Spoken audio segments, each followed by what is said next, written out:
नमस्कार दोस्तों, स्वागत है आपका आर्ट ऑफ कैंडलस्टिक में। यस दोस्तों, फाइनली यहाँ पे ब्रेकिंग न्यूज़ हमारे सामने आते हुए देखने को मिल चुकी है। और दोस्तों ऑफिशियली ये ब्रेकिंग न्यूज़ हमारे सामने आते हुए देखने को मिल चुकी है। मतलब देखा गया तो आप सभी लोग को पता ही है कि मार्केट में पहले रिपोर्ट के जरिए खबरें आती हैं, मतलब कंफर्म न्यूज़ नहीं आती। कंफर्म न्यूज़ बाद में आती है, या फिर कभी कभी ऐसा भी हो जाता है कि ऐसी कोई न्यूज़ थी ही नहीं, तो यहाँ पर अगर फिर उसके बाद काफी सारे लोग स्टेक होल्डर्स रहते हैं, हर कोई अपना अपना सुझाव देता है। फाइनल डिसीजन तो भाई सेबी करेगा कि कौन सी चीज रखनी और कौन सी चीज नहीं रखनी है, और फिर वो कानून लेकर यहाँ पर आ जाते हैं। तो ऐसी चीज हम लोग पर किसी के ऊपर ये रूल्स रेगुलेशंस लागू होंगी कि नहीं। एक पर्टिकुलर इंडस्ट्री में भूकंप मचा था। यस, मतलब उनके शेयर्स में जबरदस्त गिरावटें हम लोगों को देखने को मिली थी। और वो इंडस्ट्री कौन सी थी? Mutual funds. ये जो म्यूचुअल फंड्स एमसी रिलेटेड कंपनियां थी, वो दनादन टूटते हुए देखने को मिली थी। जब पहली बार सेबी ने कहा था कि हम ये करने जा रहे हैं, हमें बस ये देखने वाली बात है कि कंपनी खुश हो रही है कि दुखी हो रही है। अगर वो खुश तो हम दुखी, अगर वो दुखी तो हम खुश। कंपनीज के लिए अगर हम लोग बात कर ले, म्यूचुअल फंड कंपनीज के लिए दोस्तों, जब ये पहले भी हुआ था तो स्टॉक्स गिरे थे। मतलब कंपनी के लिए बुरी खबर तो हमारे लिए अच्छी खबर थी। और दोस्तों फाइनली अब इस खबर के ऊपर मोहर लग चुकी है और ऑफिशियल ये खबर सामने आ चुकी है। 30 साल के बाद, यस दोस्तों 30 साल के बाद सेबी ने म्यूचुअल फंड से रिलेटेड नए नियम, कानून, कायदे यहां पर इंट्रोड्यूस किए हैं। और इससे पहले अगर देखा गया, मान लो अगर आपको यहां पर लाख का प्रॉफिट होता था, जस्ट एक रैंडम एग्जाम्पल दे रहा हूं, लाख का प्रॉफिट होता था, तो अब डेफिनेटली लाख से ज्यादा प्रॉफिट आपको देखने को मिलेगा। ठीक है, पहले के जो रेगुलेशन थे 2026 के, अगर बात कर लें म्यूचुअल फंड्स को लेकर, इसमें बदलाव हुआ है। और यहाँ पे एक्सपेंस रेशियो में बदलाव मैसिव लेवल पर हो चुका है, प्लस ब्रोकरेज लिमिट्स भी रिवाइज हो चुके हैं। और अगर हम लोग जितनी भी चीजें चेक करेंगे, सारी चीजें दोस्तों कट डाउन हुई है। प्रॉफिट हम लोगों को बढ़ते हुए देखने को मिलेगा।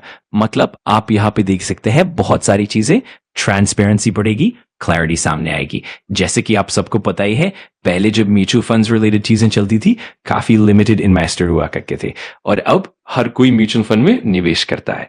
तो उसको समझ में आता था क्या भाई, टोटल एक्सपेंस रेशियो बताया हुआ है, बट एग्जैक्टली उसके अंदर क्या मसाला है वो समझ में नहीं आता था।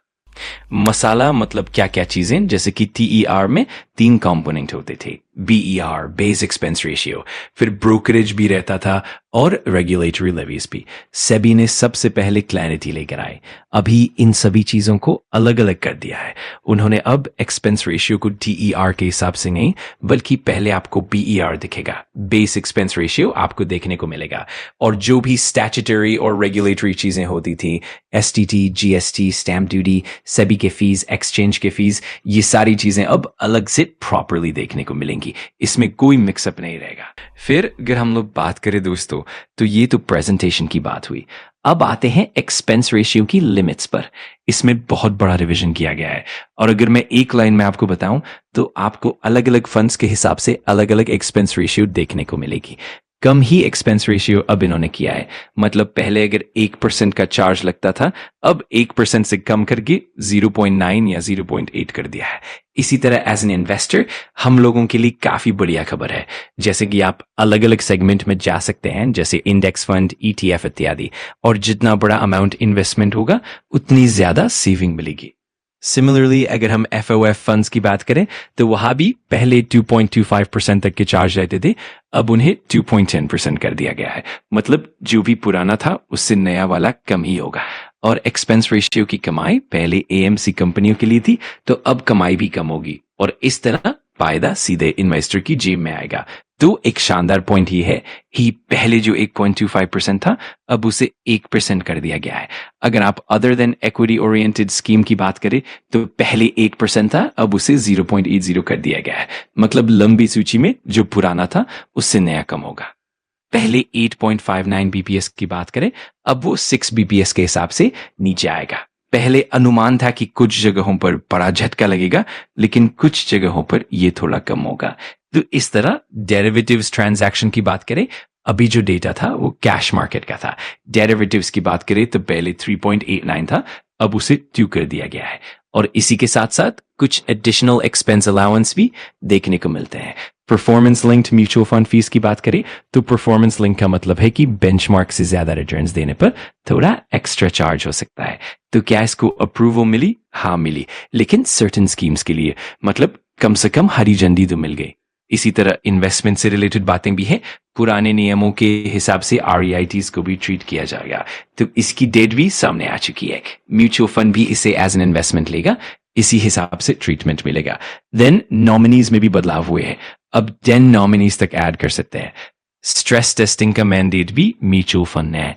अगर सब लोग एक साथ पैसा निकाल ले आए तो कितना समय लगेगा, ये सब टेस्टिंग मैंडेट में होगा।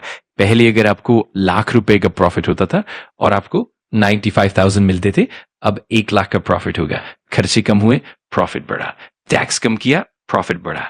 टैक्स सरकार पे हाथ में, सेबी के हाथ में नहीं। तो इस तरह म्यूचुअल फंड इंडस्ट्री इस खबर को लेकर किस तरह का रिएक्शन दिखाती है, ये देखना दिलचस्प होगा। इतने सारे स्टॉक्स हैं जो हमें देखने को मिलेंगे, और ये एक दिलचस्प पहलू है। पिछली बार जब कंसल्टेशन पेपर आया था तब सारे मार्केट लाल रंग में रंगे हुए थे। देखते हैं अब इस नई खबर को देखकर उनका कुल मिलाकर रिएक्शन कैसा होता है। अगर आपको वीडियो जानकारीपूर्ण लगा तो लाइक कर देना, कमेंट करके बताना कि अगला टॉपिक कौन सा चाहिए, और सब्सक्राइब कर लेना आर्ट ऑफ कैंडलस्टिक को, ताकि ऐसे ही पावरफुल लर्निंग वीडियोस आप मिस ना करो। Thanks for watching. मैं मिलता हूँ अगली वीडियो में। सीखते रहो, पढ़ते रहो।